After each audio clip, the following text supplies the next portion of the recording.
Friday after spending 3 days in a coma. Well, I'm joined now by Hadi Nili from BBC Persian to discuss this further. First question for you, what are the protests like currently and what level of control is there within Iran? We can see that the protests are still going on in different cities, including Tehran, the capital, and this is despite the full show of force by Iran regime security apparatus. We have seen that on video taken by citizens and sent to media like BBC Persian, showing the forces shooting directly at the crowd, and at some instances beating protesters with bare hands in very fatal ways. And despite all these, and also very limited access, or we can say no access to internet during the night time, as an effort to curb the protests by the government, we still can see the protests are going on in Tehran and other cities, in tens of cities we can say.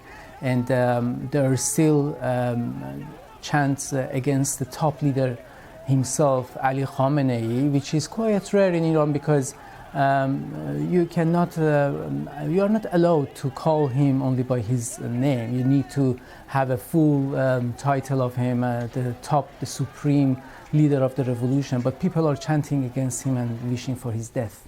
We're seeing on these pictures that are playing just then quite significant numbers of people. You talk about also the criticism of the Ayatollah as well. Is there any prominent support for these protesters? Protesters are seeing some support from prominent figures, cultural and also some soccer players, football players, celebrities we can say, that are voicing support for the protests, or at least are calling for some dialogue between the people and the government, which could be seen, as something not much not much close to have, considering the way that the protesters are on the streets and the way they are being shot at. But one of the significant and prominent figures who voiced support for the protest was Asghar Farhadi, the two-time Oscar Award winner for two movies, A Separation and The Salesman.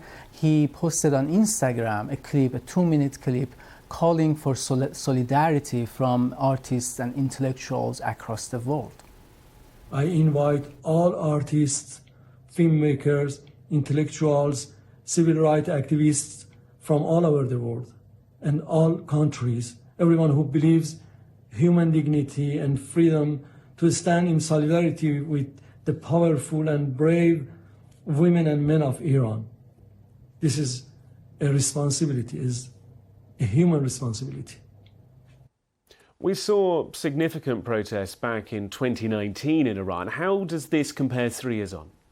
We can see more of a diverse demography in the protests. We can see more of a presence of women up in the front. There are videos of women going on top of the police cars and chanting against the regime, against the leader, against the police. And these are not something that we have been seeing in Iran that much. We can see more of presence of teenagers or very young people who are not necessarily organized or not necessarily identifying themselves with specific leaders or ideologies, but they are basically mostly calling for more room and more freedoms to have the lifestyle that the Islamic government in Iran usually denies these young people, or at least doesn't validate. We can see, the example of Mahsa Amini, the 22-year-old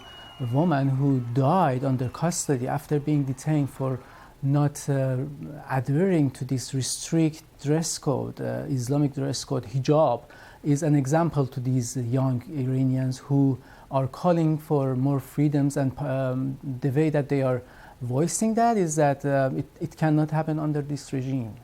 Hadi.